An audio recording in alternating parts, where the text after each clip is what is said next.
বান্দার যত অপরাধ, পাপাচার, গুনাহ, অন্যায়, বিচার, এগুলো সব আল্লাহর দরবারে উঠানো হবে। বান্দার সমস্ত বিচারগুলোকে 3 ভাগে ভাগ করা হবে।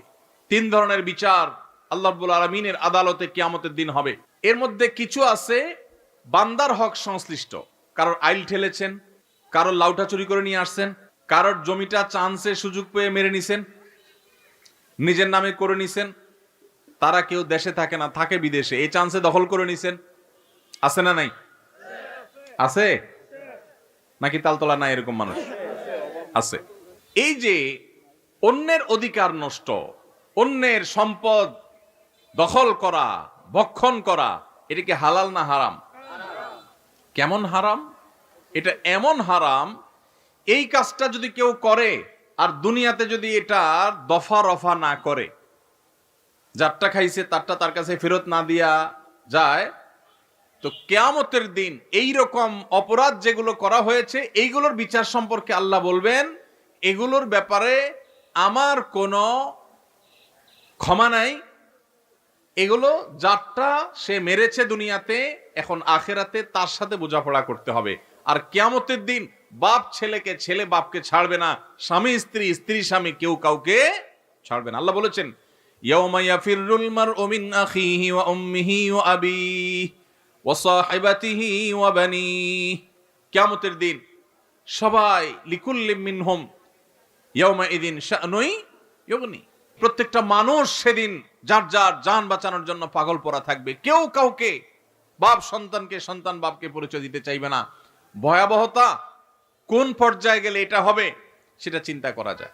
সেই দিন ওই যে দুনিয়াতে যাদের হক মেরেছেন, কেউ বলবে না ঠিক আছে ভাই মেরেছো, ঠিক আছে মাফ করে দিই। বলবে ঠিক আছে তখন মেরেছো ভালো কথা, এখন আমি তার বিচার চাই। বিচারে কি হবে? আপনার আমল নামা সওয়াব দিয়ে দিবে। ওয়াজ মাহফিলে গেছেন, সওয়াব কামাই করছেন, আরেকজনের আইল ঠেলছেন জমির, আরেকজনের ফসল মেরে দিয়েছেন, আরেকজনের পশুটাকে চান্সে আপনি চুরি করে জবাই করে খেয়ে ফেলেছেন, আপনি কোনোভাবে আরেকজনের হক নষ্ট করেছেন, তাহলে সেক্ষেত্রে আরেকজনের গাছেরটা পেড়ে খেয়ে ফেলছেন, কেউ টের পায় নাই।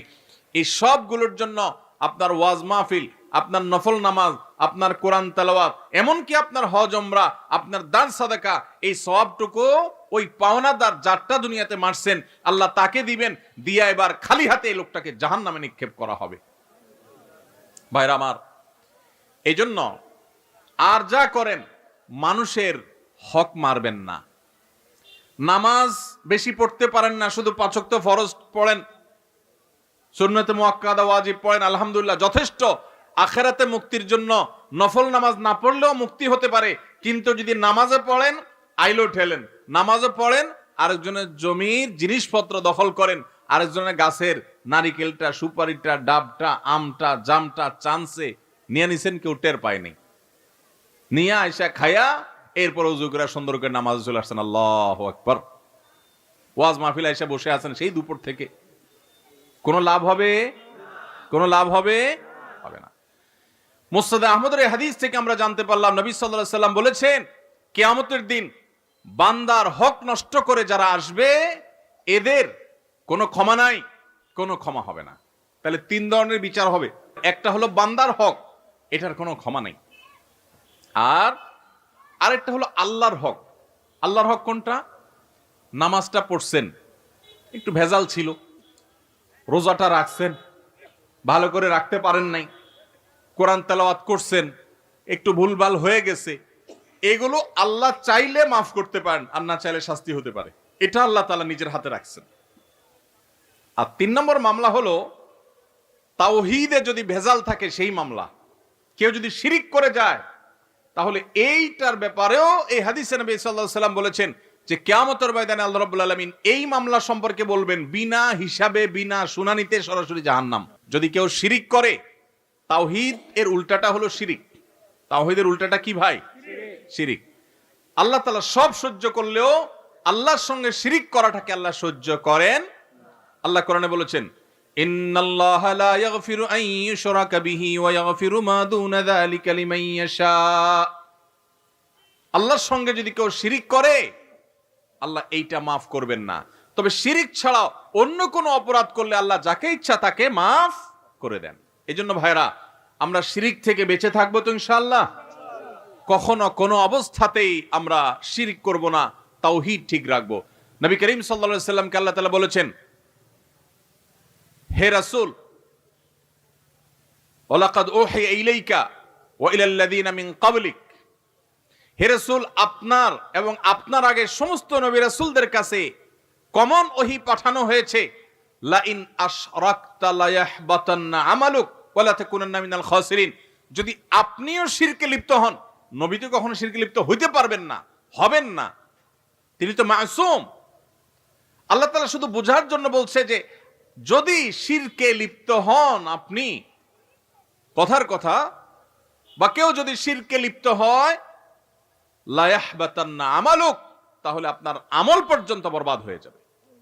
নবীও যদি নবী শিরকে লিপ্ত হতে পারেন না, যদি শিরকে লিপ্ত হয় তাহলে আল্লাহ রাব্বুল আলামিন বলেছে আপনার আমলও বরবাদ হয়ে যাবে। যত নামাজ পড়েন, রোজা রাখেন, হজ করেন, ওমরা করেন, দান করেন, সাদাকা করেন, ওয়াজ মাহফিল করেন, ওয়াজ মাহফিল শুনেন, কোরআন তেলাওয়াত করেন, সব বরবাদ হয়ে যাবে যদি আপনি শিরকে লিপ্ত হন, এবং আপনি ক্ষতিগ্রস্ত হয়ে যাবেন, আপনার কোনো লাভ হবে না, আখিরাত পুরা বরবাদ হয়ে যাবে যদি শিরিক হয়। এজন্য তাওহীদ ঠিক রাখতে হবে, শিরিক থেকে বেঁচে থাকতে হবে।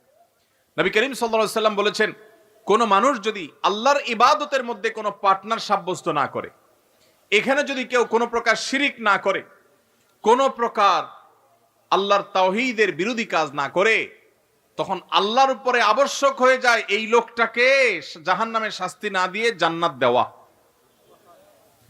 আল্লাহর হক হলো শিরিক ছাড়া আল্লাহর ইবাদত হবে, শিরিক ছাড়া আল্লাহর ইবাদত হবে। এটা কার হক? আল্লাহর হক। আপনি এই কাজটা করছেন তো আল্লাহর মেইন হক আদায় করে ফেলেছেন।